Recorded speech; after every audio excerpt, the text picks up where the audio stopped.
नमस्कार दोस्तों, आप सभी का हमारे भारतीय रोजगार चैनल में स्वागत है। तो आज के इस वीडियो में दोस्तों एक न्यू वैकेंसी डिटेल है, उसके बारे में हम आपको शेयर करने जा रहे हैं। तो 27 मई को ये रिलीज़ हुआ है नोटिफिकेशन, और वैकेंसी है हिंदुस्तान एरोनॉटिक लिमिटेड के लिए है। और जो भी डिप्लोमा या आईटी होल्डर हैं वो इसको लास्ट तक ज़रूर देखिएगा, कहीं भी स्किप मत करिएगा, क्योंकि कहीं ना कहीं ये आप लोग के लिए है।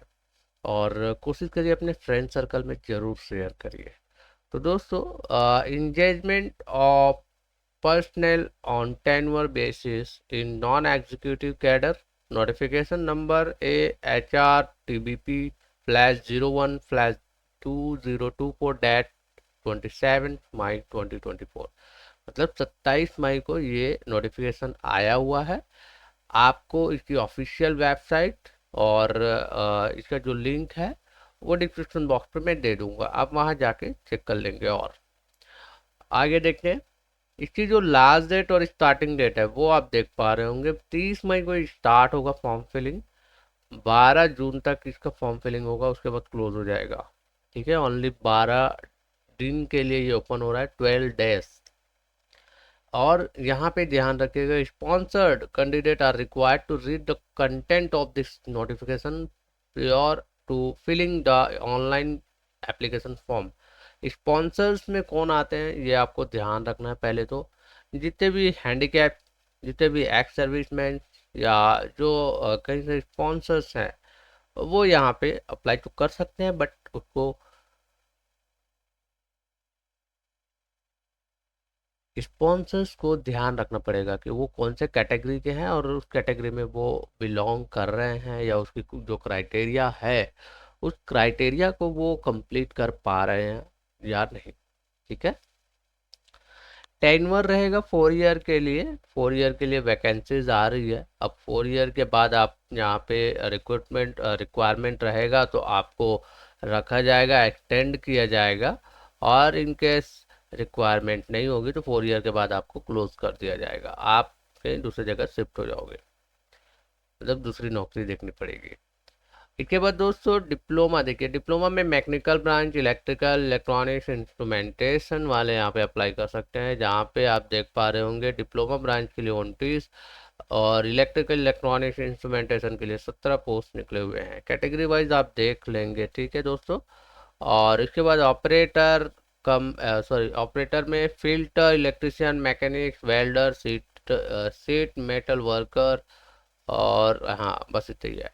तो वैकेंसी है फिल्टर में 105 वैकेंसी, 105 वैकेंसी है यहाँ पे। और इलेक्ट्रिशियन में 26 है, और मैकेनिक्स में 2, वेल्डर में 1 है, एंड सीट मेटल वर्कर में 2 वैकेंसी आई हुई है। टोटल 182 वैकेंसीज है।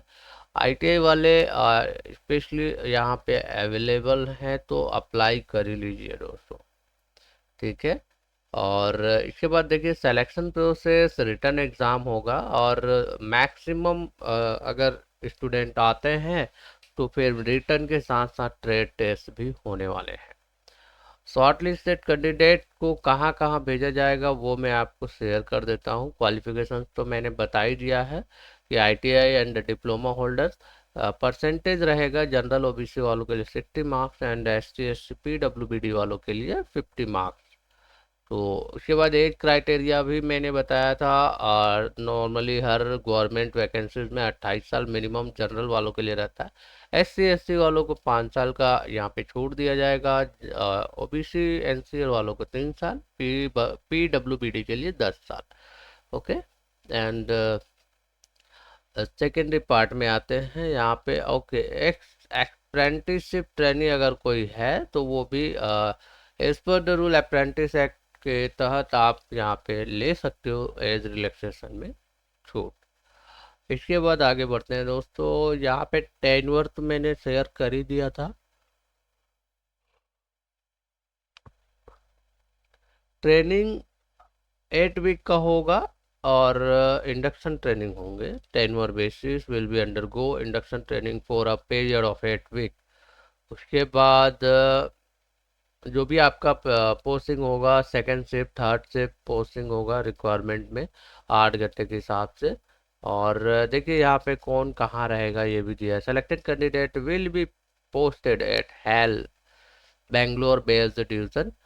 15 posts of operator fitter are identified to be filled for Nalia, Gujarat and Nal, Rajasthan customer base of HAL.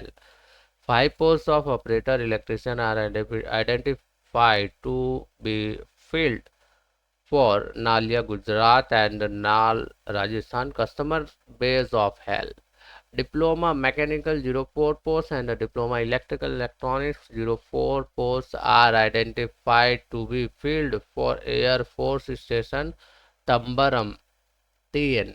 ठीक है, तो दोस्तों इस तरीके से इन लोग को पोस्टिंग कर दिया जाएगा। और इसके बाद आपकी सैलरी क्या रहने वाली है वो भी मैं आपको बता देता हूँ। अगर आप डिप्लोमा होल्डर हैं, डिप्लोमा टेक्नीशियन के तौर पे आप पोस्टेड होते हैं, तो D6 चैनल स्केल रहेगा एंड 23,000 आपका बेसिक पे रहेगा।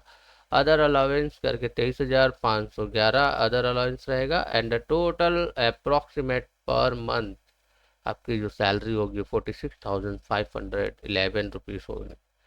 ऑपरेटर के लिए C5 पे स्केल रहेंगे एंड मिनिमम 22,000 रुपये बेसिक पे होंगे। अदर बेनिफिट्स उनका 22,554 रुपये होंगे और पर मंथ उनकी सैलरी अप्रॉक्स 44,554 रुपीज़ होने वाले हैं। Include DA, HRA, perk and allowance, medical allowance are as per rules. Personnel who are allotted company quarter will not be eligible for payment of HRA.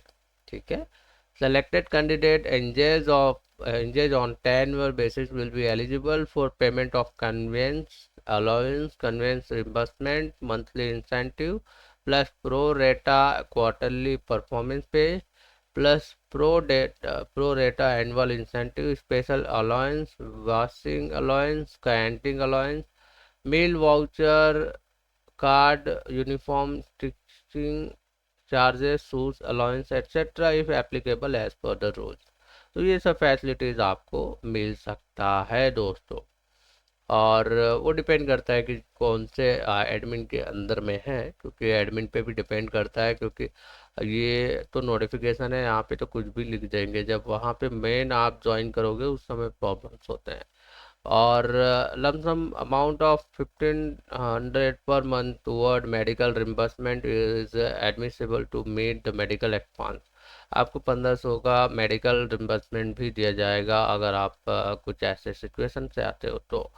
Selection process मैंने बताया था कि return test होगा। Note ADA paid to candidate attending the return test and if the number of candidates with prescribed percentage of marks are large in numbers, the company reserve the right to decide the cutoff percentage for calling the candidate for the written test based on the marks secured qualifying। ठीक है दोस्तों, तो यहाँ से ये तो समझ आ रहा है कि सबसे पहले रिटर्न टेस्ट तो होना कंपलसरी है। बट अगर लोगों की बहुत ज़्यादा भीड़ वहाँ पे आ गई तो परसेंटेज के हिसाब से पहले शॉर्ट लिस्टेड किया जाएगा, फिर उसके बाद रिटर्न टेस्ट के लिए बुलाया जाएगा। दोस्तों the return test will be of 2.5 hours duration, 2.5 घंटे का होगा। The test will be in 3 part comprising of multiple choice questions MCQ। Part 1 will consist of 20 questions on general awareness। Part 2 will consist of 40 questions on English reasoning। Part 3 will consist of 100 questions on the concerned discipline trade। Each question carries 1 mark each and there is no negative mark।